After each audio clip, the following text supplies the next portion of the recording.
I have to make a very important point for the people who think Candace Owens is evil simply because she's stirring the waters.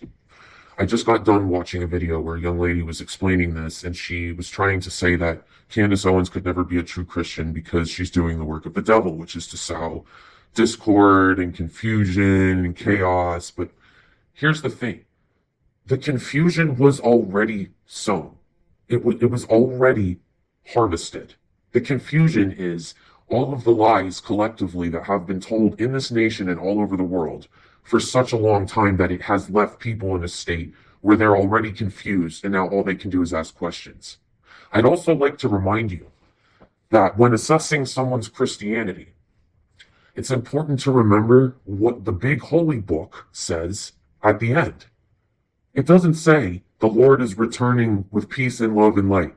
It says the Lord is returning for war, bringing armies of angels.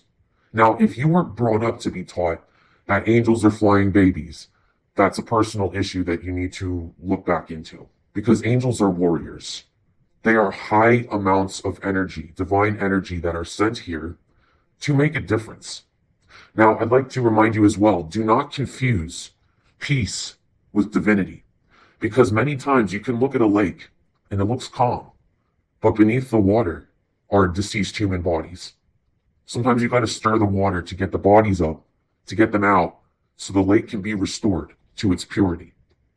This nation, where we are right now, is effectively the new Babylon.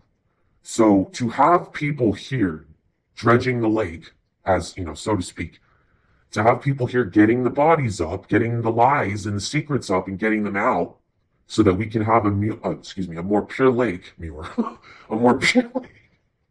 Sorry, I needed some comic relief. The people trying to get the bodies out of the lake are not evil. This is what I'm trying to say. Sometimes it's necessary chaos.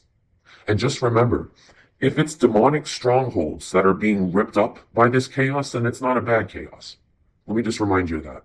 So I think some people, as in this young lady, should humble themselves and reread the book before they start calling people sowers of division and chaos. You never you never know, you may not understand that these people are performing necessary chaos. So until you have stepped into their head, I don't know, maybe lay off calling them evil and demonic. Because when I do that, I try to step into their head first.